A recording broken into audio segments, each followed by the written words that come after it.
تبارك الذي نزل الفرقان على عبده ليكون للعالمين نذيرا جربنا الله أكبر অতীব বরকতময় সেই মহান প্রভু যিনি তার বান্দার উপরে বিশ্ববাসীকে সতর্ক করার জন্য ফুরকান নাজিল করেছেন। কি নাজিল করেছেন? ফুরকান, যার নাম কোরআন, তার নাম একই কিতাবের অনেকগুলো নাম আছে। আল্লাহ রাব্বুল আলামিন এই কিতাবের নাম বলেছেন হুদা, এই কিতাবের নাম বলেছেন যিকির। ইন হুয়া ইল্লা যিকরুল লিল আলামিন। এটা হলো বিশ্ববাসীর জন্য জিকির, স্মরণীয় কিতাব, স্মরণ করার কিতাব। এটার জিকির করো। এই জাতি কোরআনের জিকির থেকে অনেক দূরে, অনেক দূরে, অনেক দূরে। কোরআন পড়ে না এই জাতি, খালি বিড়ি খায়। খালি কি খায়? বিড়ি খায়।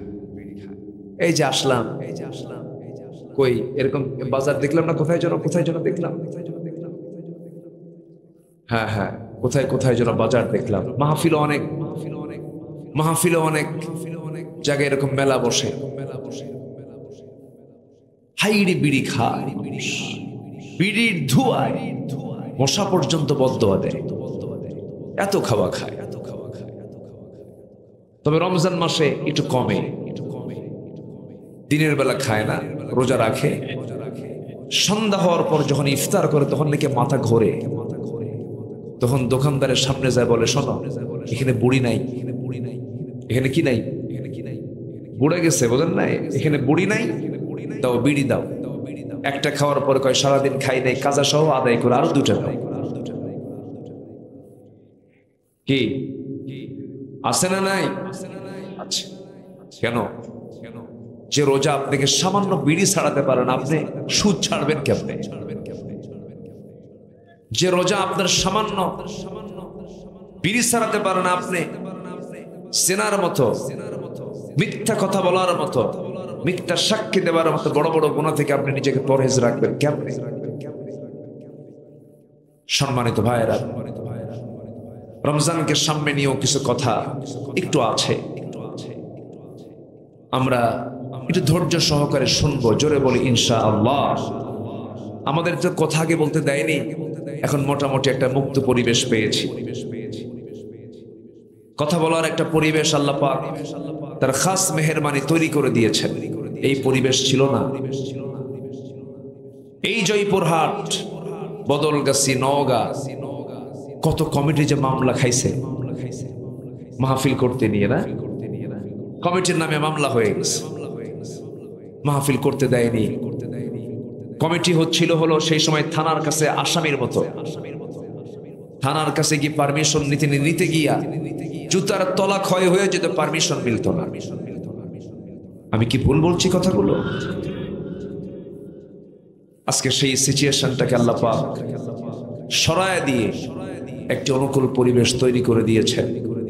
এই 6 মাস কোনো জঙ্গি নাটকও দেখি না, প্রায় জঙ্গি নাটক দেখতাম। র‍্যাব অভিযানে বের হতো, জঙ্গিদের আস্তানা খুঁজে পেয়ে সেখান থেকে কয়েক জঙ্গিকে ধরার সময় জঙ্গিদের পক্ষ থেকে গুলি যখন আসা শুরু হলো, পাল্টা ক্রস ফায়ারে 3 জন নিহত। ঠিক আছে না? এই নাটকগুলো আমরা এই 16 বছর মাঝামাঝি শুনেছি, দেখেছি। কিন্তু এই 6 মাস যে অস্থায়ী সরকার ক্ষমতার মসনদে বসেছে, এই 6 মাস 7 মাসে কি আমরা এরকম কোন জঙ্গি নাটক দেখেছি? এই জঙ্গি নাটক কিন্তু এখন আর নাই। কেন নাই? এই জঙ্গি নাটকের যে নাট্যকার, তিনি এখন দেশে নাই। উনি এখন দিল্লি গিয়ে বসে আছে। আসতে বলেন কেন? অনেক কিছু করেছে। সম্মানিত ভাইয়েরা,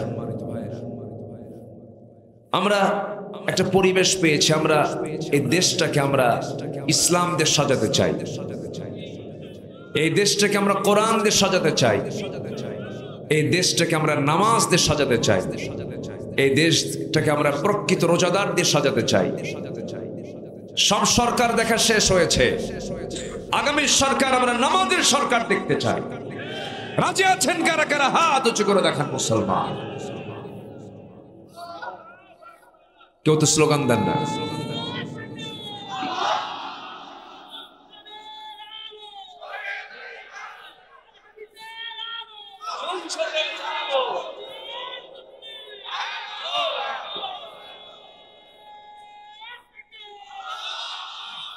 আল্লাহ কবুল করুন। এই স্লোগানও দিতে দিত না। এই স্লোগান দিতে গেলেও বলতে হুজুর এই স্লোগান দেওয়া যাবে না। কেন? জঙ্গিবাদের গন্ধ আছে। কিসের গন্ধ আছে? কি স্লোগান দিতে হবে? জালো জালো। ঠিক আছে না? স্লোগান দিতে দিত না। এক মাহফিলে আমি উঠলাম, এই স্লোগান আমাকে বলতে বলছে হুজুর আপনি স্লোগান দিবেন না। আমি বললাম তাহলে মসজিদের আজানও বন্ধ করে দেন। কেন? মসজিদের যখন আজান মুয়াজ্জিন শুরু করে প্রথম আওয়াজ কি? জোরে বলেন। নামাজ যখন শুরু হয় ইকামতের প্রথম আওয়াজ কি? ইমাম যখন নামাজ শুরু করে তার প্রথম আওয়াজ কি? সেজদায় যেতে কি? রুকুতে যেতে কি? মরে যাওয়ার সময় যখন মরে গেছে জানাজা শুরু হবে তার প্রথম তাকবীর কি? দ্বিতীয় তাকবীর কি? যখন জন্ম নিছে তার প্রথম আওয়াজ কি? জন্মে আল্লাহু আকবার, মরণে আল্লাহু আকবার, নামাজে আল্লাহু আকবার, ইকামতে আল্লাহু আকবার, রুকুতে আল্লাহু আকবার, সিজদায় আল্লাহু আকবার। মাহফিলে যারা আল্লাহু আকবার বলতে বাধা দেয় তাদের জানাজা না দিয়ে কুত্তা বিলায়ের মতো বিদায় করা দরকার ছিল। বলেছি আমি কোনোদিন একটিবারের জন্য দেশও ছাড়ি নাই, হক কথা বলা বাদ দিই নাই। জেলখানায় তো মাঝে মাঝে আসা যাওয়া হয়েছে। 16 বছর তো গভর্নমেন্ট আলেমদেরকে একটা চাকরি দিয়ে দিছিল, জেলখানায় যাওয়া আসা করে। আনাকো জানাকো, আনাকো জানাকো।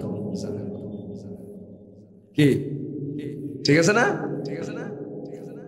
আমরা কি ক্লান্ত হয়েছি বলেন তো? একটা বারের জন্য আমরা ক্লান্ত হইনি। আমরা হাসি মুখে গেছি জেলখানায়। আর ওরা জেলকে এত ভয় পায়, একটাও নাই কিন্তু দেশে। আছে কেউ? আছে, দু একটা আছে, এ তো থাকবে। কিন্তু খেলা হবে নাই তো। কথা বোঝেন না? কথা বোঝেন না আপনারা? কথা বোঝেন না?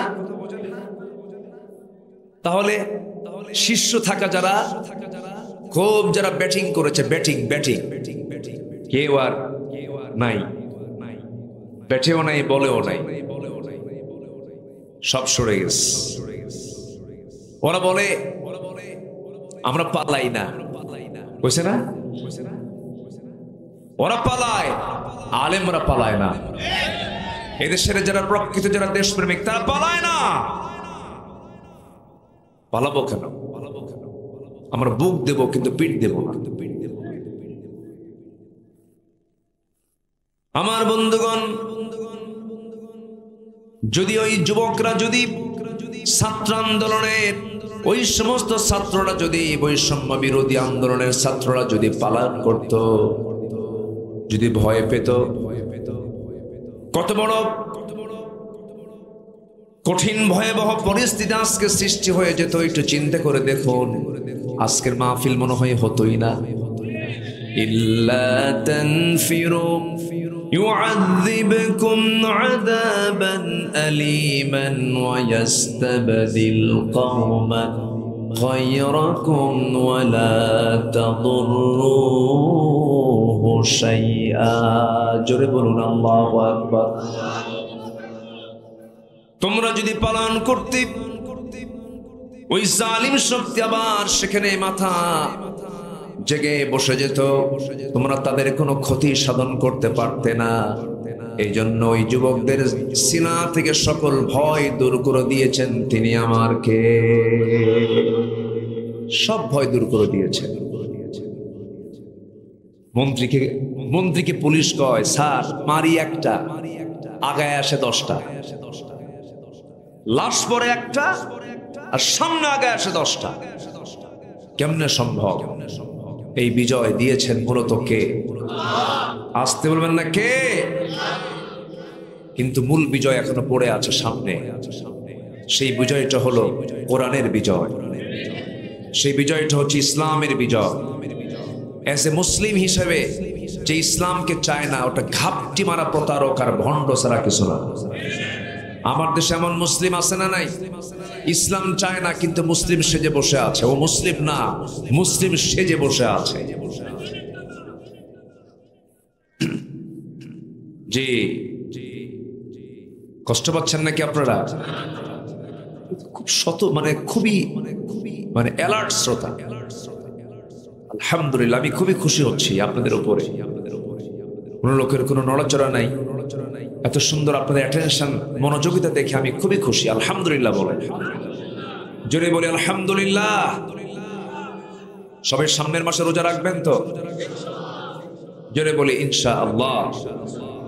আমরা রোজাদার হব। আল্লাহ বলছেন রোজাদারকে আমি আল্লাহ নিজের হাতে পুরস্কার দেব। কম কথা, আল্লাহ নিজে অফার দিচ্ছেন, আস-সাওমু লি ওয়া আনা আজজি বিহি। আমি নিজে বলছি, আল্লাহ বলছেন রোজা আমার জন্য রাখে, আমি এটার পুরস্কার আমি আল্লাহ নিজে দেব। আল্লাহ যেটা নিজে দিবেন সেটা কি কম দিবেন না বেশি দিবেন? বেশি দিবেন। পৃথিবীর সব ইবাদত দেখা যায়, নামাজ পড়তেছে একজন ভাই, ওনা নামাজ পড়ে দেখা যায়। দান করছে, তুমি জানো অমুক লোক না এত কোটি টাকা দান করেছে, দেখা যায়। হজ নামের এক আলহাজ দেখা যায়। নামাজ দেখা যায়, দান দেখা যায়, যাকাত দেখা যায়, হজ দেখা যায়, কিন্তু রোজা দেখা যায় না। সাউথ কোরিয়াতে আমার কয়েকবার সফর হয়েছে। তো সাউথ কোরিয়ায় আমার দেশের এক নাগরিক গেছে চাকরি করতে। তো সাউথ কোরিয়ার মানুষগুলো বৌদ্ধ। ওরা কি বৌদ্ধ? তো রমজান মাসে আমার দেশের এক নাগরিক সেখানে রোজা আছে।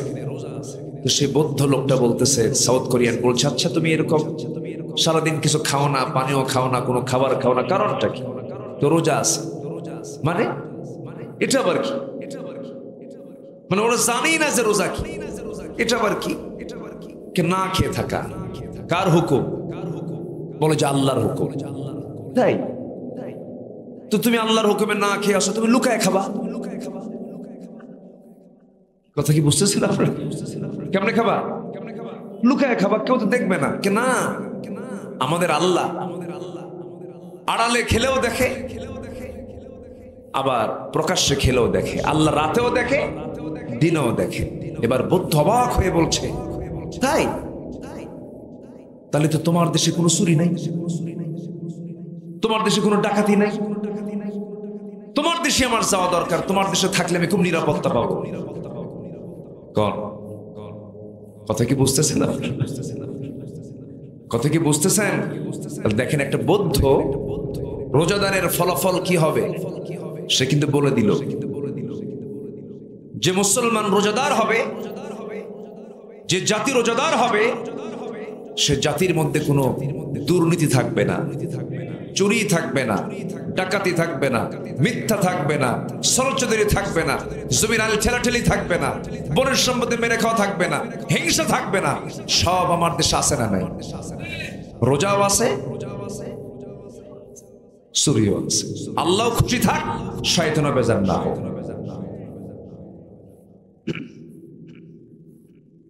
খুব কষ্ট দিয়ে ফেলতেছে আপনাদের। হুজুর এত শক্ত করে কথা বললে হয়, একটু নরম করে ওয়াজ করেন, একটু কানবো আমরা। হ্যাঁ, এরকম কান্নাকাটি করে শুধু, এরকম লোক আছে না নাই? খালি কান্দে, সারা বছর মদ খায়, রমজান মাসে হজে যায়, ওমরায় যায়। সারা বছর মদ খায়, রমজান মাসে ওমরায় যায়। ওমরায় যায় হুজুর কিছু ভাড়া করে নিয়ে যায়, চলো তোমাদের 10 জনের ওমরা ফ্রি। সারা মাস কান্দে, হুজুরদেরকে বলে হুজুর এমন দোয়া দিবেন, এক দোয়ায় যেন জান্নাত পার হয়ে জাহান্নামে যায়। রোজা পার করে দেশে ঈদের দিন 2 রাকাত নামাজ পড়ে ঈদের দিন সন্ধ্যাবেলায় 3 বোতল মদ খায়, 3 দিন কায়েত হয়ে পড়ে আছে। এগুলো কি রোজাদার? এগুলো কি রোজাদার? রোজাদার কেমন হবে? রোজাদার হবে মুত্তাকি। রোজাদার হবে কি? মুত্তাকি। এটা কার কথা? আল্লাহর কথা। মুমিন জীবন হবে উশৃঙ্খল না সুশৃঙ্খল? সুশৃঙ্খল। আসুন লাইনে আসি। আল্লাহ রাব্বুল আলামিন বলেন, ইয়া আইয়ুহাল্লাযীনা আমানু কুতিবা আলাইকুমুস সিয়াম কামা কুতিবা আলাল্লাযীনা মিন ক্বাবলিকুম লাআল্লাকুম তাত্তাকুন। জোরে বলুন আল্লাহু আকবার। ঈমানদারেরা, তোমাদের উপরে রোজাকে কুতিবা আলাইকুমুস সিয়াম লিখিত আকারে পাশ করা হয়েছে, লিখিত আকারে ফরজ করা হয়েছে। ফরিদা বলা হয় নাই, কুতিবা বলা হয়েছে। তোমাদের উপরে লিখিত আকারে পাশ করা হয়েছে। বলুন তো, লিখিত দলিল মজবুত না মৌখিক দলিল মজবুত? ভাই ভাইকে বললো, ভাই তোরে আমি মুখে দিয়ে দিলাম, ও 6 মাস পরে মুখ থাকবে? নাও তো থাকতে পারে, কিন্তু লেখা আজ থেকে লেখা জিকির করি লা ইলাহা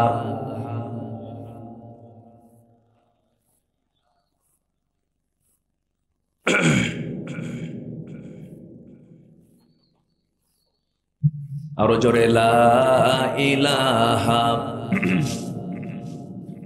আরো জোরে লা ইলাহা, লা ইলাহা ইল্লাল্লাহু মুহাম্মাদুর রাসূলুল্লাহ সাল্লাল্লাহু আলাইহি ওয়াসাল্লাম। তাহলে বলেন, মুখের দলিল আর লেখার দলিল কোনটা মজবুত হয়? বলেন বলেন। লেখার দলিল। আল্লাহ রাব্বুল আলামিন রোজাটাকে ফরজ করেছেন না, রোজাটাকে মৌখিক হিসাবে দেন নাই, শুধু ফরজ বলেন নাই, তিনি বলেছেন কুতিবা আলাইকুমুস সিয়াম, লিখিত আকারে পাশ করেছি। জোরে বলেন সুবহানাল্লাহ। রোজা খুব দামি বিষয়। আমার বন্ধুগণ, যদি কোনো বান্দা রোজা রাখি, রোজার মতো রোজা যদি রাখতে পারে, মান সামা রমাদানান ঈমানান ওয়া ইহতিসাবান গুফিরা লাহু মা তাকদ্দামা মিন যামবিহি। যদি কোনো ব্যক্তি ইহতিসাবের সাথে রোজার মতো রোজা যদি রাখতে পারে, মহান রব্বুল আলামিন তার আগের পরের জীবনের সমস্ত গুনাহগুলোকে মাফ করে দেন। জোরে বলি সুবহানাল্লাহ। রোজা মানেই হলো জীবনের গুনাহগুলো মাফ হয়ে যাওয়া। এখানে কে? হ্যাঁ, রোজা কি রাখবো আমরা? নওগাঁ জয়পুরহাটে রমজান মাসে খাবার হোটেল খোলা না বন্ধ? বলেন, খোলা না বন্ধ? মালিকগুলো অমুসলিম না মুসলিম? বরঞ্চ লেখা থাকে হোটেলের সামনে, ভিতরে পর্দার সহিত খাওয়ানো হয়।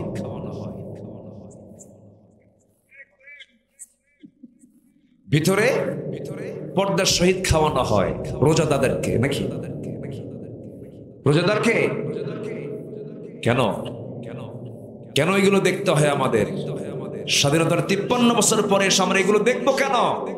কোনো মদের দোকান থাকবে না,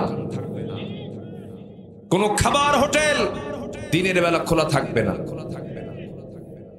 কোনো জেনার লাইসেন্স চলবে না। এগুলোকে আমরা বাংলার জমিন আর দেখতে চাই না। সেই দিন দেখতে পারবো যে আমাদের বিজয় চলে আসছে। এমন দিন আসুক, সবাইকে চান? এটা কেমনে এমনি আসবে? এমনি এমনি আসবে না, কাজ করতে হবে। আমাকে আপনাকে বহু কাজ করতে হবে, বহু কাজ পড়ে আছে সামনে এখনো। কিন্তু তার আগে আমাকে আমার জীবনটা কি ইমানের গুণে গুণান্বিত হয়ে সাজায় নিতে হবে। আল্লাহ রাব্বুল আলামিন ইমানদারের তার জীবনটা কেমন সুন্দর করতে হবে, কেমন করে তার জীবনটা সাজাতে হবে, তার কি কি গুণ থাকা দরকার, আল্লাহ রাব্বুল আলামিন এক নম্বর বলছেন এক জায়গায়, ইয়া আইয়ুহাল্লাযীনা আমানু তাকুল্লাহ ওয়া কুলু কাওলান সাদীদা يصلح لكم أعمالكم ويغفر لكم ذنوبكم ومن يطع الله ورسوله فقد فاز فوزا عظيما জোরে বলুন আল্লাহু আকবার 15টা পয়েন্টে কথা বলবো আমি। নাম্বার 1 হলো ইমানদাররা তোমরা যখন কথা বলতে যাবে, এক নাম্বার হলো তোমরা সত্য কথা বলবে, সোজা কথা বলবে। ইমানদারের চলবে বাঁকা পথে না সোজা পথে। ইমানদারের কথাও হবে বাঁকা না সোজা, সোজা কথা। ইমানদার সরল হবে, সোজা সাপটা কথা বলবে, ইনিয়ে বিনিয়ে কোনো হেকমত খাটায়া পেঁয়াজ কাটায়া কোনো মিথ্যা কথা বলবে না। এটা হচ্ছে এক নাম্বার গুণ। একজন বড় বুজুর্গের নাম সবাই শুনেছেন, আব্দুল কাদের জিলানী। বড় আল্লাহওয়ালা মানুষ ছিলেন, কিন্তু তাকে নিয়ে আবার বেশি বাড়াবাড়ি কথাও বলে। আমার দেশের বহু মানুষেরা বানায় বানা অনেক কথা বলে, তারই নামের গুণাগুণ হয়ে যায়। হাই বড় পীর আব্দুল কাদের কি জানি কয়, জিলানীর জিলানী, তোমারই নামের গুণে। এটি একটু বাড়াবাড়ি কথা। আগুন কি পানি হয়? কেমনে হবে? একটু বাড়িয়ে বাড়িয়ে বলা হয়। ওই বেদাতি গুলো কিছু বদমাইশ আছে, তারা বলে নবী যখন মেরাজে যান, সেই সময় তিনি যখন বোরাকে চড়বেন, সেই বোরাকে চড়ার সময় আব্দুল কাদের জিলানীর ঘাড়ের উপরে পা রেখে নাকি বোরাকে চড়ছে। কার কথা কোথায় কোন পেঁচ লাগায়া দিল একখান বানায়া, জাতি এটাই নিল চালায়া। ওরা দিল বানায়া, জাতি নিল চালায়া। শেষ, সম্পূর্ণ ভিত্তিহীন বানোয়ার কথা। আব্দুল কাদের জিলানীকে বলা হলো, আপনার সম্মান মর্যাদা কি সাহাবীদের সমান? উনি বললেন, আহারে এই প্রশ্ন করছো কেন? সাহাবীরা যুদ্ধের ময়দানে যে ঘোড়া ব্যবহার করেছেন, সেই ঘোড়ার খুরের আঘাতে যে ধুলা উড়েছে, সেই ধুলার কণার যোগ্যতা আব্দুল কাদের জিলানীর নাই। আল্লাহু আকবার বলে। সাহাবী তো সাহাবী। সে আব্দুল কাদের জিলানী রাহমাতুল্লাহ আলাইহি যখন ছোট ছিলেন, তার মা শিক্ষা দেবার জন্য, দিন শিক্ষা অর্জন করার জন্য সন্তানকে দূর দেশে পাঠায় দিলেন। সন্তানকে যখন তিনি বিদায় জানাবেন, সন্তানকে বললেন, বাজান তুমি দিন শেখার জন্য যাচ্ছ, তোমাকে একটা কথা বলবো, আমার পারিবারিক একটা নাসিহা। আমি তোমার মা হয়ে আমি শুধু তোমাকে আজকে একটা নাসিহা করব বাবা। এই একটা নাসিহা, একটা হুকুম মেনে চলবে, মৃত্যু। এই একটা নাসিহা যদি মেনে চলো, পৃথিবীর কোথাও আল্লাহ পাক তোমাকে আটকায় রাখবেন না। মা বলো কি তোমার নাসিহা বলো। সঙ্গে সঙ্গে মা সন্তানকে আস্তে করে ডাক দিয়ে বলছে, বাজান জীবনে কখনো একটা দিনের জন্য কখনো মিথ্যা কথা বলবা না,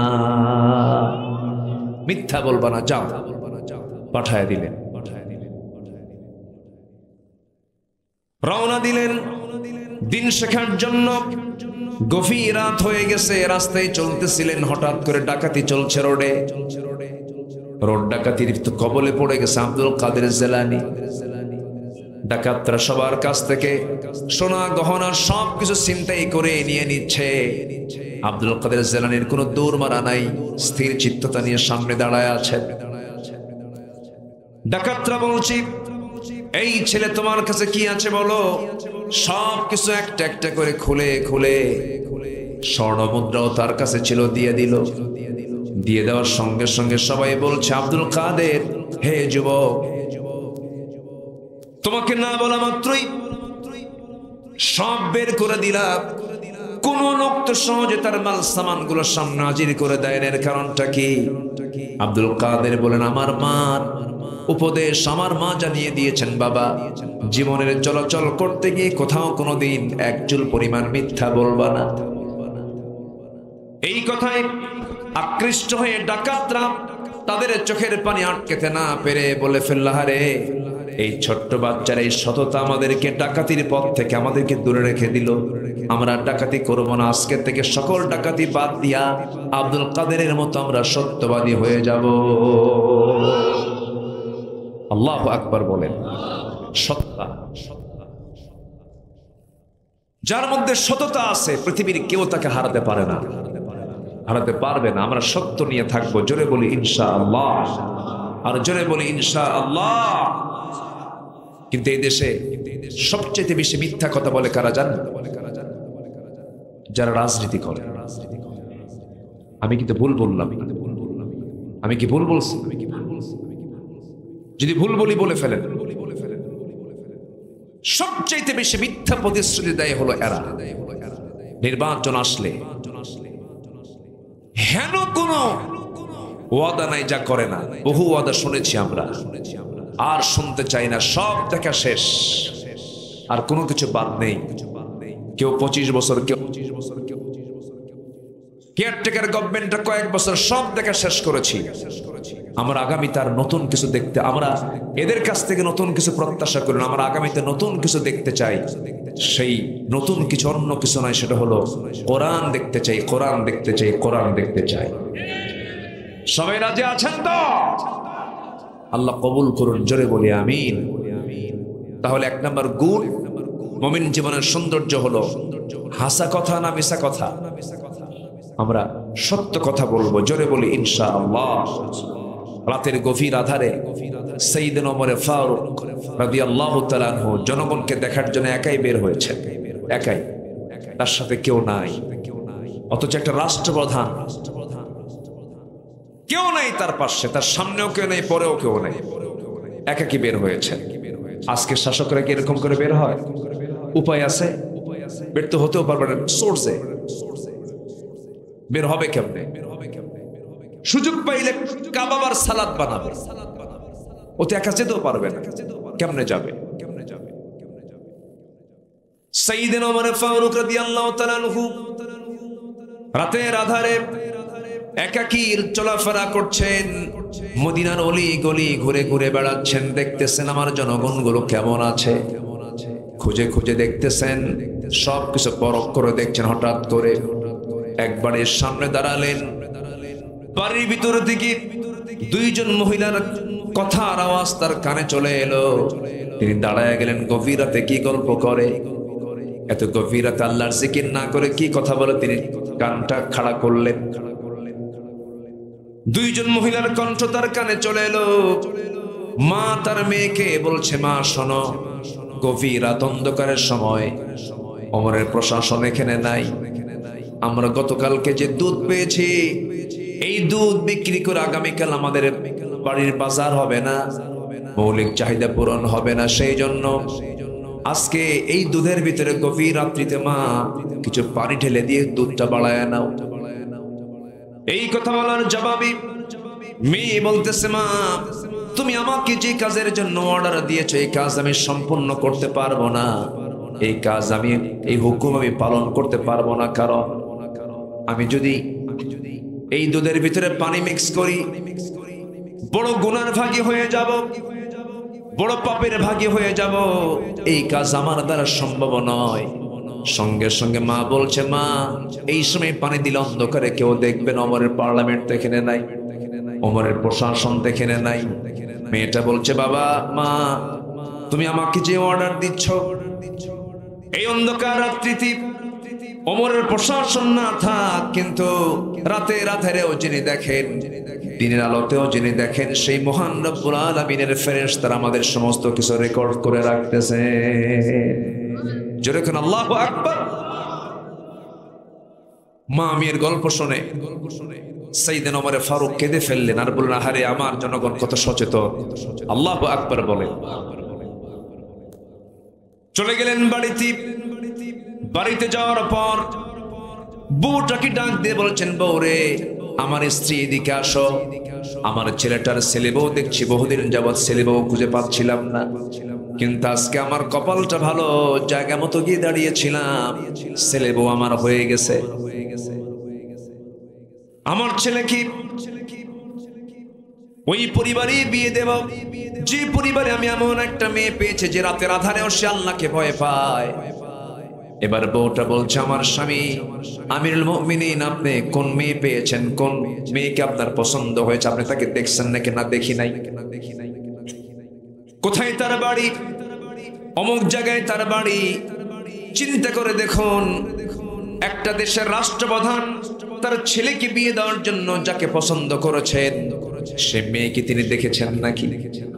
তার বাড়িঘর দেখেছেন নাকি? বাড়িঘর ভালো করে দেখেন নাই, মেয়েকেও দেখেন নাই, সম্পদ দেখলেন না, কিচ্ছু দেখলেন না। কিন্তু ওই মেয়েটাকে ছেলে বউ বানানোর মূল কারণ হলো সম্পদ, চেহারা না তাকওয়া। কি বলেন? কি? তাকওয়া। নিজের ছেলেকে বিয়ে দিলেন দুধওয়ালির মেয়ের সাথে। আল্লাহু আকবার বলেন। শুধুমাত্র কারণ হচ্ছে ইত্তাকুল্লাহ ওয়া কুলু কাওলান সাদীদা, সত্য কথা বলো। সততার পুরস্কার হলো জান্নাত। সততার পুরস্কার কি বলেন তো? জান্নাত। সম্মানিত ভাইয়েরা, আমরা সত্য কথা বলবো কার ভয়ে? আসতে বলবেন না, কার ভয়ে? আল্লাহর ভয়ে। আমি কি আলোচনা শেষ করে দেব? দুই একজন করে উঠে যায় যে, হ্যাঁ আমি কি শেষ করে দেব? বসে একটু বসেন, একটু বসেন। জি মাশাআল্লাহ, উনি উদ্বুদ্ধ করছে। দেখেন চাচার বয়স কত? কি 13 না 14 বছর? চিন্তা করেন, 70 পার হয়ে গেছে বয়স। ওনার কি উৎসাহ! বলি আলহামদুলিল্লাহ। আমরা কি এখানে জনসভায় আসছি না ইবাদত করতে আসছি? ইবাদতের জায়গা। আল্লাহ যেন কাউকে এই বরকতময় জায়গা থেকে শেষ হওয়ার আগেই যেন আল্লাহ যেন কাউকে না নিয়ে যায়। আল্লাহ তাআলা সেই তৌফিক সবাইকে দান করুন। জোরে বলি আমিন। আরো জোরে আল্লাহুম্মা আমিন। আমার দিকে তাকান। কেবল বলেছে একটা পয়েন্ট, আরো আছে 14টা পয়েন্ট। কয়টা পয়েন্ট আছে? 14টা। নাম্বার 2 হলো আমানত রক্ষা করা। কি রক্ষা করা বলেন তো? আমানত রক্ষা করা। আচ্ছা বলেন তো, এই এলাকায় কাউকে ঋণ দিলে সে ঋণের টাকা কি পাওয়া যায়? দেখেন, এক কথায় উত্তর শেষ। শুধু এই এলাকার সমস্যা না, জাতীয় সমস্যা। জাতীয় সমস্যা। আচ্ছা বলেন তো, দান করা বেশি সওয়াব না ঋণ দেওয়া বেশি সওয়াব?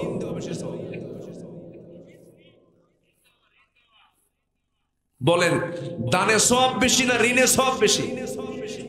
ঋণ। ঋণ দিলে পরে সওয়াবটা বেশি পাওয়া যায় দানের চাইতে।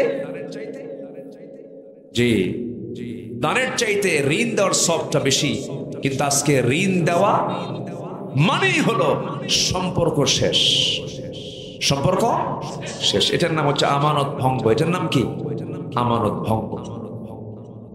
একটু কান লাগান। আমি কথাগুলো সামাজিক প্রেক্ষাপটকে সামনে রেখে কথাগুলো বলছি। শুধু আপনি শুনবেন না এই কথাগুলো। এই কথাগুলো প্রযুক্তির কল্যাণে, এই যে এতগুলো ক্যামেরা আসছে, গোটা পৃথিবীর বিভিন্ন জায়গায় কোটি কোটি মানুষের কাছে আলোচনাগুলো চলে যাবে। এই জন্য আপনি একটু আমাকে উপস্থিত থেকে আমার আলোচনা করাতে একটু সহযোগিতা করুন, যেন আমি কথাগুলো যেন বলতে পারি। একটু মেহেরবানি করে বসুন। তাহলে দানে সওয়াব বেশি না ঋণে সওয়াব বেশি? ঋণ দিলে সওয়াবটা বেশি। কিন্তু আপনি ঋণ দিবেন কাকে? ঋণ দেওয়া তো বড় মুসিবত। অথচ ঋণ দিলে পরে সওয়াবটা বেশি পাওয়া যায়। কারজে হাসানা বড় একটা প্রজেক্ট, কিন্তু দেওয়ার কোনো সুযোগ পরিবেশ আজকে নাই। আপনি যাকে দিবেন সে তো নিরাপদ মনে করে আপনি বিপদে পড়ে যান। ঋণদাতাই বিপদে পড়ে যায়। যে ঋণ নেয় তা সে নিজেকে টেনশন মুক্ত করে। একটা বিষয় খেয়াল রাখবেন, যে ঋণগ্রস্ত হওয়ার পরে যার নাক ডেকে ঘুম হয়, যার টেনশন হয় না, তার ইমানটা প্রশ্নবিদ্ধ। আস্তে কন কেন? তার ইমানটা প্রশ্নবিদ্ধ। ঋণ নিয়ে তো ঘুম হওয়ার কথা নয়, ঋণ নিয়ে তো একটা রাত পার হওয়ার কথা নয়। ঋণ এমন একটি বিষয়, যদি কোনো বান্দা ঋণের বোঝা কাঁধে নিয়ে যদি কবরে চলে যায়, সে যদি শহীদের মর্যাদাও পেয়ে যায়, আল্লাহ পাক কিয়ামতের দিন তার শাহাদাতকে ক্যান্সেল করে দিবেন, তার শাহাদাত বানচাল হয়ে যাবে। শুধুমাত্র ঋণ করে যাওয়ার কারণে আমার নবীজি মাঝে মাঝে জানাজায় যখন দাঁড়াতেন, যার মধ্যে ঋণ থাকতো, রাসূল সেই জানাজা পড়তে আপত্তি করতেন, ওই জানাজা আমি যাব না। ঋণগ্রস্তকে রাসূল খুব মাইনাস করেছেন। এই জন্য আমরা চেষ্টা করব ঋণ মুক্ত জীবন যাপন করতে, ঋণের কাছে যাব না। ঋণ যদিও করি, ঋণ মুক্ত কেমন করে হওয়া যায় তার জন্য পেরেশান থাকতে হবে। আপনি যাকে টাকা দিবেন সেই নিজেকে নিরাপদ মনে করে, আপনি টাকা পাবেন, একদিন বলেন ভাই আমারে টাকা দাও, দেবনি অমুক দিন আসেন, আবার গেছেন অমুক দিন আসো, তৃতীয় দিন গিয়ে আমার বলেছেন ভাই আমারে টাকা দাও, রাগের ঠেলায় চোখ লাল করে বলে আমার কি সম্মান নাই, খালি ঘন ঘন চাও। দেখছেন উল্টা ঝাড়ি মারে খায়, বারবার আমার কাছে টাকা চাও, আমার কি সম্মান নাই? হাটে ঘাটে মাঠে মানুষের সামনে টাকা চাও। রাগের ঠেলা এখন যে ঋণদাতা সে বলে ভাই আমি পাবো তোমার থেকে টাকা, তুমি আমারে ঝাড়ি মারো, তুমি সত্যি করে বলো তো তুমি আমাকে টাকাটা দিবা? রাগের ঠেলা এখন সে জবাব দিয়ে বলে তুমি কি এখনো টের পাও না, তোমার দেবো কি না দেবো? রাগের ঠেলা এখন যে ঋণদাতা সে কয় আল্লাহ ওর কাছে আর জীবনে টাকা চাবো না, যা তোর টাকা হাসুরের দিন তুলে নেব। জবাবে এখন ওই ঋণ গ্রহীতা বলে লম্বা ডেট পাইলাম।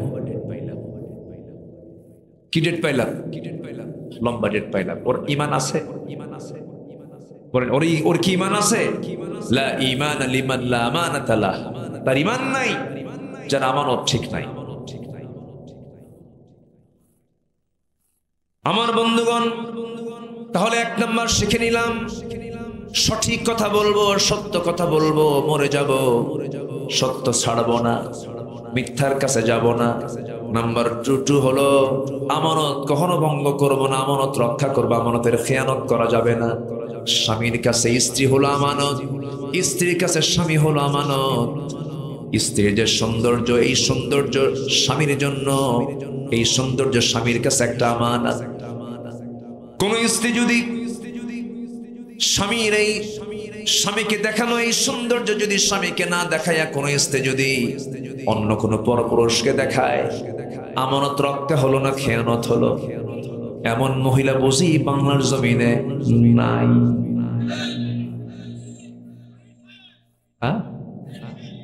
কি মাঝে মাঝে না ঘরে ঘরে? আলহামদুলিল্লাহ। কি করব কথা বলবো।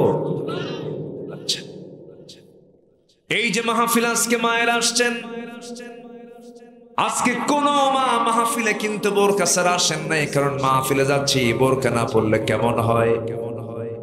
মাথায় অন্তত তার একটা কি হিজাব পড়েছেন, অথবা ওড়না পরে একটু ঢেকে ঢুকে চলে আসছেন মাহফিলে। বলুন তো মাহফিলে ফিতনা বেশি না মার্কেটে ফিতনা বেশি? কিন্তু মাহফিলে বোরকা পরে, মার্কেটে গেলে পরে বোরকা পরে না। মার্কেটে যখন চলে যায় মাথা থেকে পা পর্যন্ত সব শ্বাস করে বের হয়। বিয়ের দিন বোরকা পরে না, ঈদের দিন বোরকা পরে না, বিশেষ অনুষ্ঠানে বিয়ে বোরকা পরে না। কারণ কোন অনুষ্ঠানে যদি বোরকা পরে, ওই যে গহনাগুলো আছে হাতের গলার গহনাগুলো বোরকা পরলে দেখা যায় না। কি আমি কি ভুল বলতেছি নাকি? ওই গহনাগুলো পরে পরে বিভিন্ন জায়গায় ঘরে আর বুঝায় দেয় এই যে আমার গহনা, এই যে আছে না, দেখায় দেয়। আপনি আপনার গহনা দেখাচ্ছেন, আপনার সৌন্দর্য দেখাচ্ছেন, আপনি কার আমানত নষ্ট করছেন?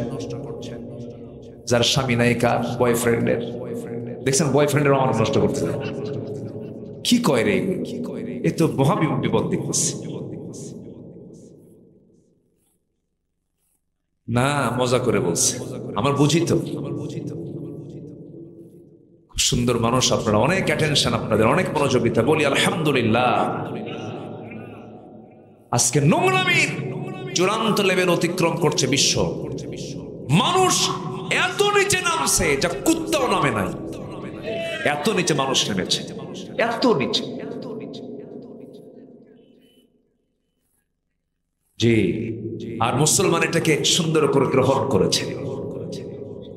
কথা বোঝেন নাই? ওরা শিখালি আমরা শিখবো। জি, সম্মানিত ভাইয়েরা, এই যে মানুষ এত নিচে নেমেছে, এত নিচে যে বিকৃত আচরণ কুকুর শুকুরের মধ্যেও নাই। ঠিক কিনা বলেন? মানুষ এত নিচে নামে কেমন? যুবকরা পর্নোগ্রাফিতে আসক্ত হবে না, তোমার ফ্রন্টাল সেল নষ্ট হয়ে যাবে, ফ্রন্টাল সেল ধ্বংস হয়ে যাবে, তুমি তোমার জীবন সব শেষ হয়ে যাবে। ডিভাইস থেকে যতটুকু পারো দূরে থাকবা। মোবাইল যদি ইউজ করতে হয় কথা বলবা, কোরআন শুনবা, ওয়াজ শুনবা, তেলাওয়াত শুনবা, ভালো কিছু দেখবা। মোবাইলটাকে মুসলমান বানায়, মোবাইলটাকে কি বানায় নিবা? মুসলমান বানায় নিবা। বাসে কিছু রাখবা, সুন্দর করে চলবা। জীবন হবে অসুন্দর না সুন্দর? আজকে আমার আলোচনার সাবজেক্ট কি বলেন? মুমিন জীবনের সৌন্দর্য, মুমিন জীবনের সৌন্দর্য। নোংরা কিছু দেখবা, চোখ নষ্ট হয়ে যাবে, বডি নষ্ট হয়ে যাবে, যৌবন নষ্ট হয়ে যাবে। বিয়ের আগে আকাম কুকাম করবা না, নোংরামি করবা না। বিয়ের আগে কোনো প্রেম হয় না। বিয়ের আগে যারা বলে প্রেম হয়, এটার নাম প্রেম নয়, এটার নাম হলো নোংরামি, এটার নাম হলো জেনা। ওয়ালা তাকরাবুস জিনা ইন্নাহু কানা ফাহিশাতাও ওয়া সাআ সাবিলা। জিনার নিকটে যেও না, খুব নিকৃষ্ট কাজ এটা। বিয়ের আগে কোনো মেয়ের সঙ্গে ডেটিং এ যেও না, মিটিং এ যেও না, ফুচকা খেতে যেও না, কোনো হোটেলে বসে ওরা সময় নষ্ট করো না, পার্কে যেও না। এগুলো সব লস প্রজেক্ট, এগুলো করে কোনো লাভ নাই। যারা বিয়ের আগে এগুলো করবে, বিয়ের আগে সব প্রেম শেষ হয়ে যাবে। বিয়ের পরে আর কোনো প্রেম থাকবে না, হবে শুধু কিলাকিলি। কি হবে? কিলাকিলি, কিচ্ছু পাবা না, কোনো মজা পাবা না, কোনো স্বাদই পাবা না। খালি মারামারি হবে, খালি মারামারি হবে, শান্তি পাবা না। মনে হয় খুব কষ্ট দিচ্ছি তোমাদের যুবকরা, কষ্ট পাচ্ছ মনে হয়। ও আজকে দেখেন, আজকে কিন্তু বক্তাও কত কয়, শ্রোতাও কত। খুব ভালো, এটাই তো হওয়া দরকার। খুব ভালো, বলি আলহামদুলিল্লাহ, জোরে বলি আলহামদুলিল্লাহ। আমাদের সম্পর্ক বাড়ানো দরকার। এই এই এই কি কি মুশকিল রে।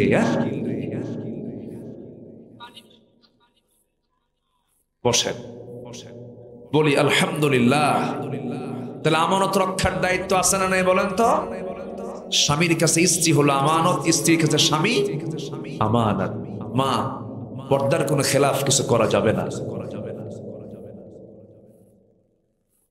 আমার মা, আপনি কি জানেন এই দুনিয়াতে একজন নারী দুনিয়াতে বসেই জান্নাতের খাবার খেয়েছেন? কি সম্মান আল্লাহ পাক সেই নারীকে দান করেছিলেন শুধুমাত্র তাকওয়ার কারণে। নিজের যৌবনকে হেফাজত করেছেন, নিজের সতীত্বকে হেফাজত করেছেন, ধৈর্যের পরিচয় দিয়েছেন, আল্লাহর প্রতি আস্থা এনেছেন। আপনি এমন একজন নারী হবেন, মারিয়ামের মতো মহিলা হবেন, খাদিজার মতো গুণবতী হবেন, আম্মা জান আয়েশার মতো গুণবতী নারী হবেন। আপনার চরিত্র তাদের মতো হওয়া চাই। আমার বন্ধুগণ, একজন মহিলার কথা বলি ফেললাম, যখন একটু বলি আমরা লাইনে আসি। নাম তার মারিয়াম। নাম তার কি? মারিয়াম। বাড়ি তার কোথায় বলেন? কি? নিয়ামতপুর। বলেন মারিয়ামের বাড়ি কোথায়? না, একটু ভালো করে বলেন। ফাইন, কে বললো এটা? কে বলেছে ফিলিস্তিন? কে বললো? মাশাআল্লাহ, বলি আলহামদুলিল্লাহ। সচেতন শ্রোতা এখানে অনেক আছেন। ফিলিস্তিন তার বাড়ি। ফিলিস্তিন হচ্ছে এমন দেশ যে দেশে সবচাইতে বেশি নবীর আগমন হয়েছে। আল্লাহু আকবার। ফিলিস্তিন, প্যালেস্টাইন, বাইতুল মুকাদ্দাস। এই মারিয়ামের বাড়ি হলো বাইতুল মুকাদ্দাসের আশপাশে যার বাবার নামেও কোরআনে কারীমে সূরার নাম আছে আলে ইমরান, আবার নিজের নামটাও আছে, বাপও আছে, বেটিও আছে, বাপও আছে, বেটিও আছে। এই জায়গায় বেটিকে কি বলে? মেয়ে কয় না, বেটি কয়। হ্যাঁ, বেটি কি বিয়ে না, বাপ বেটি না, এটা বলে না, বেটা বেটি বলে, বেটা বেটি বলে। হ্যাঁ, এটা বলে। আবার সিরাজগঞ্জে কি বলে জানেন? গেদা গেদি। হ্যাঁ, আবার ওইদিকে বরিশাল বলে গেদু। কি বলে? গেদু। সিলেটে বলে পোয়াপুই, পোয়াপুরি। আর চিটাগাঙ্গের বলে, চিটাগাঙ্গের দিকে বলে হচ্ছে মরদ পোয়া। কি পোয়া? তোমার কি বাচ্চা হয়েছে বলো তো? মরদ পোয়া। কত ভাষা এই দেশে, অনেক ভাষা। বহুদিন আগে আমাকে একদিন বললো এক মাহফিলে, নোয়াখালী মাহফিল, আজ থেকে আরো 18-19 বছর আগের কথা। আমাকে বললো, হুজুর গোটা দেশেই ঘোরেন, উত্তরবঙ্গের এমন একটা বাক্য বলবেন যেটা আমরা বুঝবো। নোয়াখালী তো দক্ষিণবঙ্গ, একটু উত্তরবঙ্গের বাক্য বলেন। আমি অনেকক্ষণ চিন্তা ফিকির করে উত্তরবঙ্গের গেটওয়ে বগুড়া 4 মাথা 3 মাথা 7 মাথা, বগুড়াতে শুধু মাথা, বোঝেন নাই? ওখানে কোনো হাত পা নাই, খালি মাথা। এই মাথার 4 মাথা 7 মাথা 3 মাথা এরিয়ার কিছু রিক্সাওয়ালাদের ভাষা, মানে একদম লোকাল যে ভাষা, এই ভাষা আমি চুজ করে একটা বাক্য রেডি করে বললাম, ভাই শোনেন। কি? কেরে তুই আলুতে আলু, ওয়াক্কালি আলু। কি কথা কি বুঝতেছেন? আমি বলা শেষ করেছি, উনি আমার দিকে চেয়ে আসেন, অপলক নেত্রে, চোখ মানে একদমই চেয়ে আসেন। কি বললো এটা? আমাকে বলতেছে, হুজুর আপনি কি বললেন, আপনি কি বুঝলেন সেটাকে বলেন। কেরে তুই আলুতে আলু, ওয়াক্কালি আলু। উনি এখন আমাকে বলতেছে, হুজুর আমি বুঝলাম এটাই, আলু একটা কিছু হবে মনে হয়, যেহেতু উত্তরবঙ্গ আলুর দেশ। এক বাক্যের মধ্যে 3টা আলু শুনলাম। কেরে তুই আলুতে আলু, ওয়াক্কালি আলু। কয় আলু হলো? 3 আলু। উনি কি ঠিক বুঝেছে? এটার নামে ভাষা। কত যে ভাষা আল্লাহ পাক মানুষকে দিয়েছেন, বলি আলহামদুলিল্লাহ। এই ভাষা দিয়েই মানুষকে চেনা যায়। একটু টান মারলে টের পাওয়া যায় এটা জয়পুরহাট। মুই দিয়ে শুরু করলেই বোঝা যায় এটা রংপুর। আমি কইলেই বোঝা যায় বগুড়া। আঙ্গরে বললেই বোঝা যায় সিরাজগঞ্জ। আল্লাহ কি সেটআপ দিয়েছেন। আবার যখন ইংরেজি দিয়ে শুরু করে তখন বোঝা যায় এটা নোয়াখালী, নজাইও। আগে কি কইছে? নো মানে কি? ইংরেজিতে নো মানে কি? নজাইও। ঠিক আছে, আগে ইংলিশ শুরু করলে বুঝতে হবে কি এটা নোয়াখালী। এই হচ্ছে ভাষা। আপনি আল্লাহ তাআলা প্রত্যেক জনপদের প্রত্যেকটা ভাষাকেই স্বতন্ত্র করেছেন। আল্লাহু আকবার। কেন জানেন? লিতাআরাফু ইন্না আকরামাকুম ইনদাল্লাহি আতকাকুম। আল্লাহু আকবার। মারিয়াম হচ্ছেন বেটি, আর ইমরান হচ্ছে কে? বাপ। বাপও আছে, বেটিও আছে। কোরআনে দুজনের নাম আছে। জোরে বলুন সুবহানাল্লাহ, আলহামদুলিল্লাহ। কি সম্মানিত এই পরিবার এটা। বাবার নাম, মেয়ের নাম দুটাই আছে। এমনি আসে নাই, অনেক গুণ তাদের মধ্যে ছিল। এই মারিয়ামের মধ্যে আল্লাহ রাব্বুল আলামিন সবচাইতে বড় গুণ যেটা দিয়েছিলেন সেটা হলো ধৈর্যের। তিনি পিরামিড ছিলেন, বিশাল বড় ধৈর্য তার মধ্যে ছিল। মেয়েদের মধ্যে কিন্তু কিছু কিছু বিষয়ে ধৈর্য আছে, কিছু কিছু বিষয়ে ধৈর্য নাই। একটু গালি দিলে পরে ঘুম শেষ। ঠিক আছে, সারা রাত শেষ। ও আমার কইলো কেন, ও আমার গালি দিল কেন, কি আছে না নাই বলেন তো? কিন্তু পুরুষ কিন্তু এই সমস্ত বিষয় নিয়ে বেশি ভাবে না। পুরুষকে আল্লাহ পাক এরকম করে বানান নাই। আমার বন্ধুগণ, আল্লাহ তাআলা নারীকে আবার কোন কোন কাজে বিশাল ধৈর্যের পরিচয় বানায় দিয়েছেন। তারা বিশাল ধৈর্যের পরিচয় দিতে পারেন। যেরকম বাচ্চা কোলে লালন পালন করা, বাচ্চা পেটে ধারণ করা, বাচ্চাকে দুধ খাওয়ানো, গোটা রাত ধরে জেগে জেগে সন্তানকে লালন পালন করছেন, মার মনে কোনো বিরক্তি আসে না। এই দায়িত্ব পুরুষকে দিলে কি হবে বলেন? হঠাৎ করে একদিন মারামারি লাগছে, দুজনের স্বামী স্ত্রী দ্বন্দ্ব লেগে গেছে। রাগ করে বউ বলতেছে, থাকো, তোমার সংসার তোমায় নিয়ে থাকো, তোমার বাচ্চাও তুমি নাও, যা আমি পালবো। সন্তান কত রাগের ঠেলায় বলেই ফেলছেন দে। সন্তানের বয়স 2 মাস 3 মাস বয়স। সন্তানকে আপনি, বউ চলে গেছে রাগের মাথায় ব্যাগ ভর্তি করে বাড়িতে, বাপের বাড়ি। বলেন তো এক বেলা যদি আপনার সন্তান আপনার কাছে থাকে, কয়টা আচার খাবে? কোন কয়টা আচার খাবে? আপনি পারবেন না। কিন্তু আল্লাহ তাআলা নারীকে এই ধৈর্য দিয়েছেন। কিন্তু মারিয়াম শুধু এইরকম ধৈর্য নয়, সকল ধৈর্যের তিনি পিরামিড ছিলেন। যেমন সবচেয়ে বড় ধৈর্য হলো, এত গালি তিনি জীবনে শুনেছেন, কিন্তু প্রত্যেকটা গালিকেই তিনি ধৈর্যের সঙ্গে মোকাবেলা করেছে। মা মারিয়াম থেকে আপনি শিক্ষাটা নেবেন। সবচেয়ে বড় গালি তিনি তার জীবনে শুনেছেন। আল্লাহ একদিন তার সামনে জান্নাতের খাবার পর্যন্ত দিয়েছিলেন। জাকারিয়া আলাইহিস সালাম তাকে দেখতে এসে দেখেন তার সামনে অসময়কালীন ফলমূলগুলো পড়ে আছে।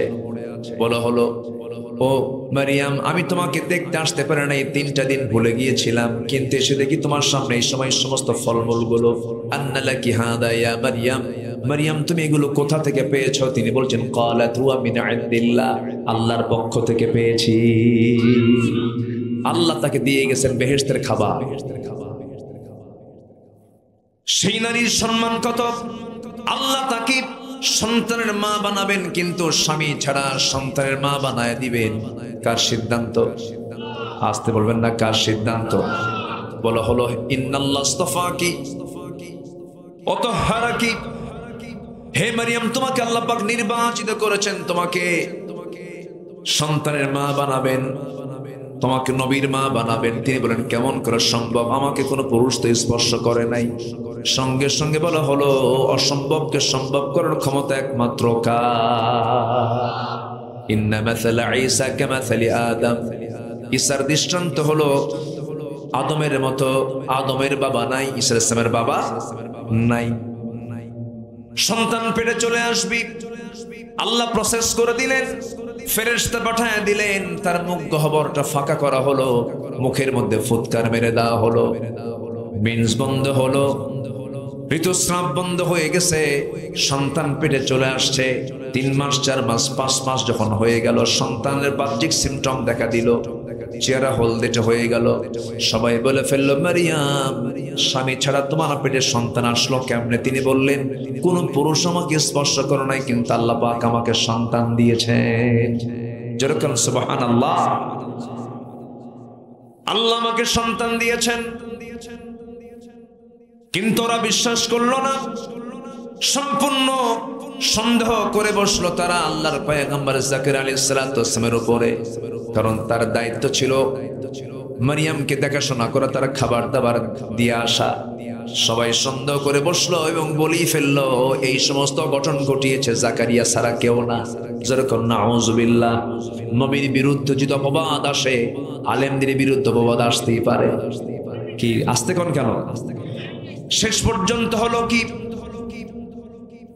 জাকারিয়া আলাইহিস সালামকে অনেক লম্বা কথা শর্ট করে বলছি।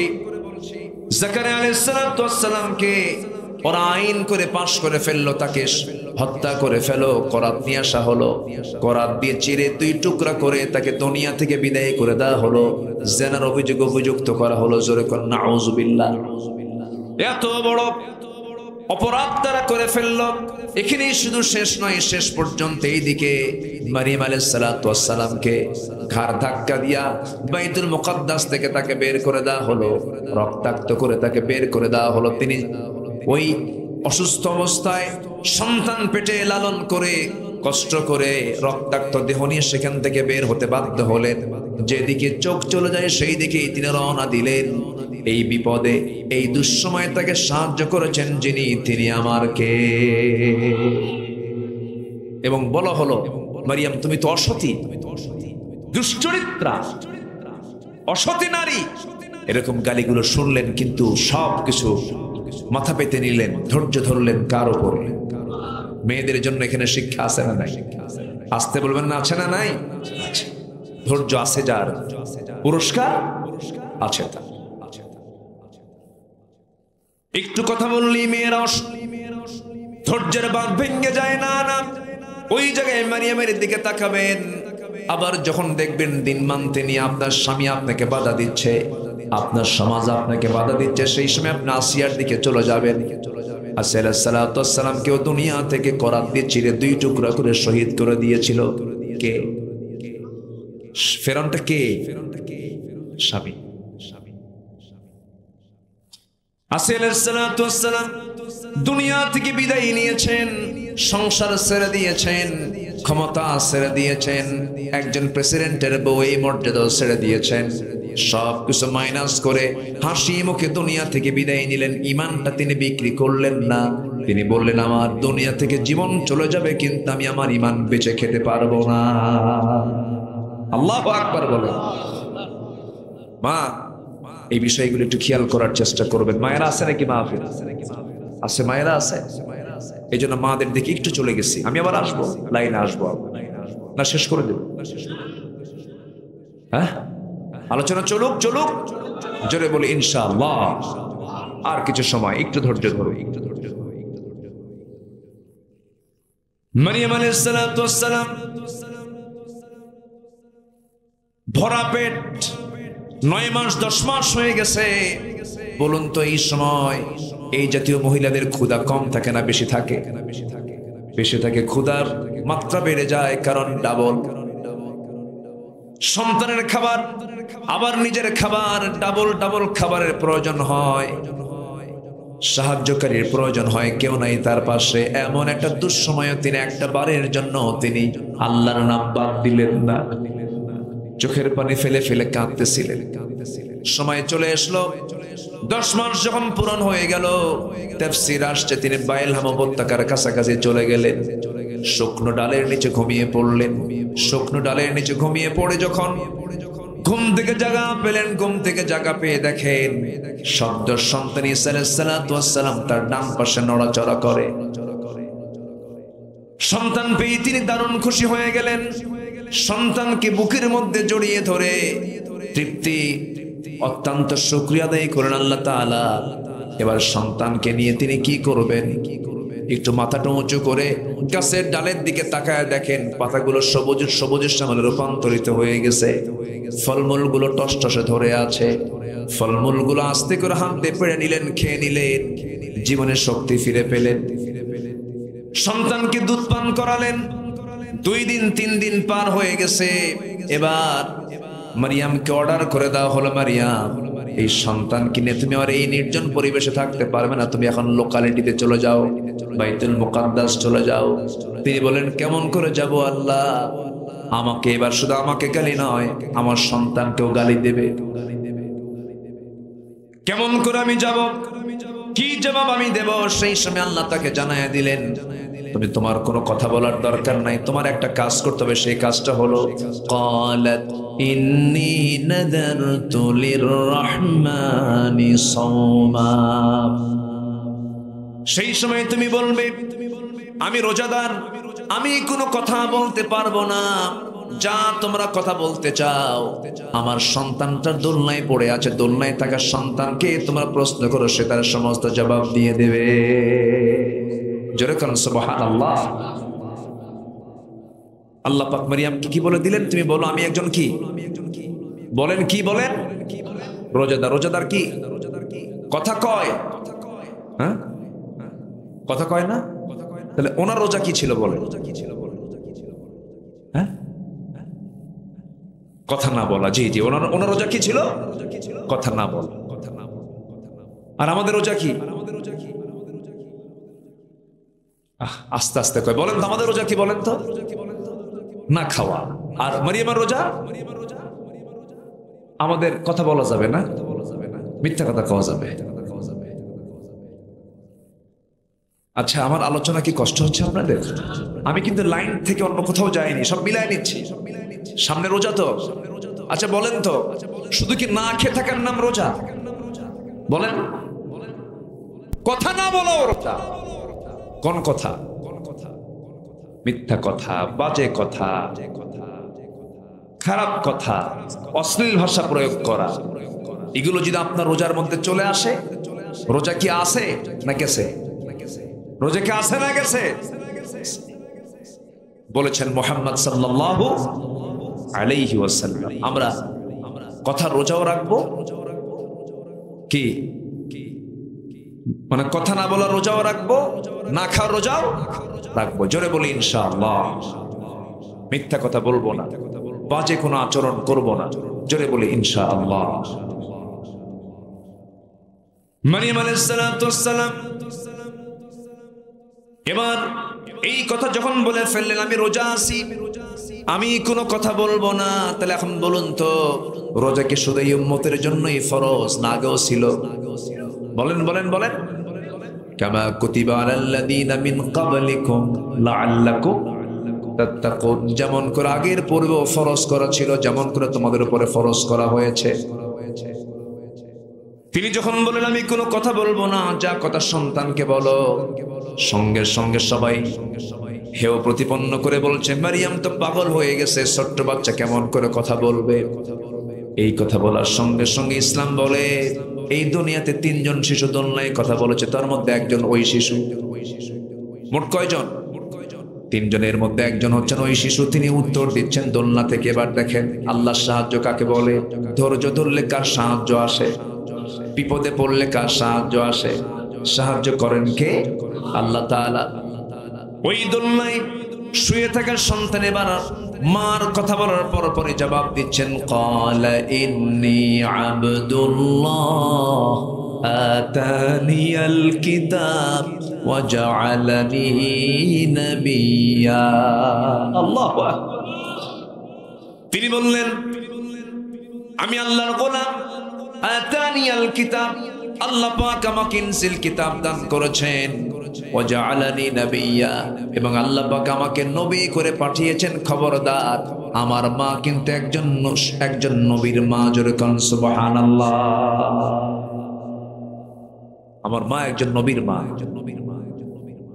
সত্য প্রকাশ কে করে দিলেন? সত্যের সঙ্গে থাকলে কে প্রকাশ করে দেন? কে প্রকাশ করে দেন? 16 বছর আমাদেরকে কত মিথ্যা দিয়ে নাটক তৈরি করে আমাদেরকে কত কি করেছে। আল্লামা সাঈদীর মতো মানুষকে রাজাকার ট্যাগ লাগিয়ে, ধর্ষণের ট্যাগ লাগিয়ে যুগেরও বেশি সময় ধরে 13টা বছর তাকে জেলখানা আটকে রেখেছিল। তাও তাদের রাগ মেটে নাই। শেষ পর্যন্ত চিকিৎসার নাম করে হসপিটাল থেকে, কি বলে, কারাগার থেকে হসপিটালে নিয়ে বিষ প্রয়োগ করে তাকে পরিকল্পিত নাটক তৈরি করে হত্যা করা হয়েছে।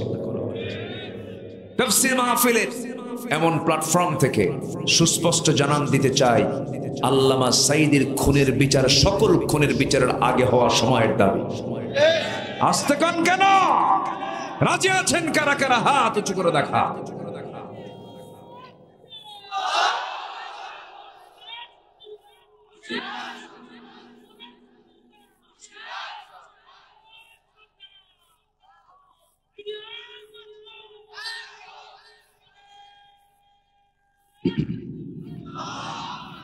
আল্লাহ কবুল করুন। জোরে বলে আমিন। উনি আমাদেরকে কাঁদিয়ে, তিনি হাসিয়ে, তিনি আমাদেরকে কাঁদিয়ে, তিনি হাসি দিয়ে দুনিয়া থেকে বিদায় নিয়েছেন। তিনি তো চলেই গেছেন। তিনি তো বিজয়ী। তিনি তো আমাদেরকে রেখে চলেই গেলেন। কিন্তু আমরা সেই মৃত্যু থেকে একটা শিক্ষা নেব। সেটা হলো, তার সারা জীবনের চাওয়া ছিল এই জমিনে যেন আল্লাহর দ্বীন কায়েম হয়। এই কাজটা যদি আমরা করতে পারি, এটাই হচ্ছে আমাদের সবচাইতে বড় প্রতিশোধ। আসতে কোন কেন? আল্লাহ আমাদের এই কাজে আঞ্জাম দেওয়ার তৌফিক দান করুন। জোরে বলি আল্লাহুম্মা আমিন। আরো জোরে আল্লাহুম্মা আমিন। ওরা চেয়েছিল আলেমদেরকে উলঙ্গ করতে, বেইজ্জত করতে। আল্লাহ ওদেরকে ন্যাংটা করে বিদায় করেছে। ঠিক আছে না? ন্যাংটা করে বিদায় করেছে। ওরা ভাবছিল আমারে ধরে কে? আল্লাহ যে ধরতে পারেন, আল্লাহ যে পাকড়াও করতে পারেন, তার সুস্পষ্ট দৃশ্যমান প্রমাণ বাংলার জমিন, ঠিক কিনা? স্পষ্ট করে দিয়েছেন কে? আল্লাহ পাক। চিন্তা করা যায়, এই দেশের শীর্ষস্থানে একজন ধনী, 1 নাম্বার ধনী, পালানোর জন্য কি চেষ্টা করলো? একটা বুড়া মানুষ, 80 বছর প্রায় বয়স, সাদা দাড়ি, একদম ধবধবা সাদা, দাড়ি নাই, দাড়ি নাই, দাড়ি কাটছে, মাথার চুল কালো বানাইছে, পাঞ্জাবি পায়জামা করে লুঙ্গি গেঞ্জি পরছে, ভুল করে আবার নৌকায় চড়ছে, ভুল করে আবার কই চড়ছে? নৌকায় চড়ছে। নৌকায় চড়ে আর নৌকা বেড়ে নাই, ভুল করলে তো হবেই, নৌকা কি আর আছে? আবার ভুল করে নৌকায় চড়ছে, আর যেতে পারলো না। কোস্টগার্ড তাকে গিয়ে ধরলো আইনমন্ত্রীকে, স্যার আপনাকে সিনসে চলেন, থানায় চলেন। আইনমন্ত্রী কয় আমি কি একা আসছি? আমি তো জামাতের সাথে আসছি। জামাত ছাড়া কোনো উপায় নাই, জামাতের সাথে আসছি। কে?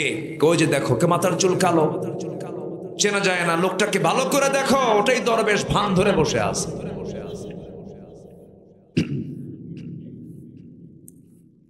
ওরা চেয়েছিল এদেশের নাম নিশানার সাথে ইসলাম রাখবো না, ওরা চেয়েছিল আলেমদেরকে নিশ্চিহ্ন করব।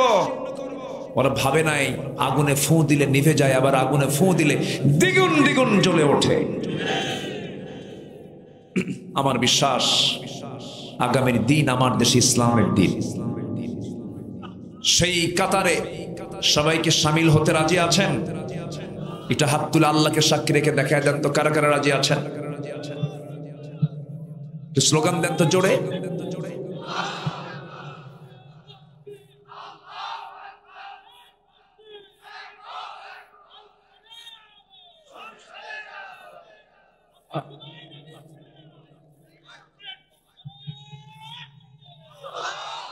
আল্লাহ কবুল করুন, জোরে বলে আমির।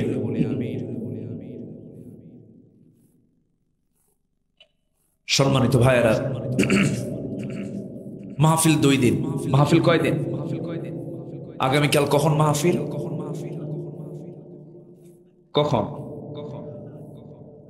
দিনের বেলা? আচ্ছা, জি হ্যাঁ, দিনের বেলা মাহফিল আগামীকাল। থাকবেন না সবাই ইনশাআল্লাহ? কালকে আসবেন, সকালে সকালে চলে আসবেন। আমি কথার বেশি বাড়াবো না, কারণ 12টা ক্রস হয়ে গেছে, অনেক রাত হয়েছে। আমি আপনাকে কষ্ট দেব না, শুধুমাত্র একটা আপনাদের কাছ থেকে সিদ্ধান্ত নিতে চাই। বসেছি মাহফিলে, সিদ্ধান্ত কি দিতে পারবেন জীবনে 5 ওয়াক্ত নামাজ ছাড়বো না? একটু হাত তুলে দেখেন তো কারা কারা 5 ওয়াক্ত নামাজ পড়বেন। আজকের ফজর পড়বেন কারা কারা, একটু হাত তুলে দেখান দেখি। জোরে বলি ইয়া আল্লাহ। দেখেন তো কারা কারা তুললো না।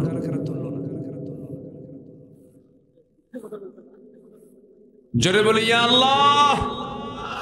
আমাদেরকে 5 ওয়াক্ত নামাজ রমজান মাসের রোজা আল্লাহ আমাদেরকে নিয়মিতভাবে আদায় করার তৌফিক তুমি আল্লাহ দিয়া দাও। জোরে বলি আমিন, আরো জোরে আমিন, আরো জোরে আমিন। হাত নামান। খুব কষ্ট দিয়ে ফেললাম মনে হয় আপনাদের। জি, যতটুকু হয়েছে আমরা বলে ফেলি আলহামদুলিল্লাহ। নামাজের মতো করে আমরা বসি। আমরা চাইবো কার কাছে? আল্লাহর কাছে। মামুন ভাই আসেন, দোয়া করে দেন। হ্যাঁ, দোয়া করে দেন। আমি দোয়া করবো? আচ্ছা, সবাই বসে। কি হয়েছে? ও একটা প্রশ্ন ছিল। যেখানে ঈদের নামাজ হয় তাকে কি বলে এখানে? হ্যাঁ, ঈদগাহ জামাত। জি, যেখানে ঈদের জামাত হয় সেটা কি সেজদার জায়গা না? বলেন বলেন বলেন। নির্দিষ্ট একটা জায়গা যেখানে ঈদের নামাজ হয় তাকে কি বলে? ঈদগাহ, ঈদগাহ মাঠ। তো যদি কেউ মসজিদের মধ্যে যদি কেউ খেলা শুরু করে তাহলে কি এটা মানবেন আপনি? মানবেন না। যদিও মসজিদের মতো এটা খাস বলতে পারবো না, 5 ওয়াক্ত নামাজের জায়গা আর ঈদগাহের জায়গার মধ্যে একটা ক্লাস আছে, কিন্তু ঈদগাহ কিন্তু সেজদার জায়গা, একটা নির্দিষ্ট জায়গা, নাম হয়েছে কি ঈদগাহ। এই জায়গায় আপনি যখন অন্য কিছু করতে যাবেন যেটার সাথে দ্বীনের সম্পর্ক নাই, যেটার সাথে ইসলামের কোনো সম্পর্ক নাই, যেটার নাম খেলা, খেলা জাতীয় কোনো কিছু করতে গেলে বলুন তো ঈদগাহ মাঠের সম্মানের সাথে কি যায় না খেলাফ হয়? খেলাফ হয়। তো আমাকে প্রশ্ন করেছেন একজন, ঈদগাহ মাঠে কি কোনো খেলা খেললে কি ঠিক হবে? কেমনে ঠিক হয়? এটা তো শানের খেলা, যেখানে আপনি সেজদা দিচ্ছেন, নির্দিষ্ট জায়গা করা আছে, আপনি এমন সাহস পান কি করে? এটা উচিত না। আল্লাহ বোঝার তৌফিক দান করুন, জোরে বলি আমিন। জি, আমরা দোয়া, আল্লাহুম্মা আমিন।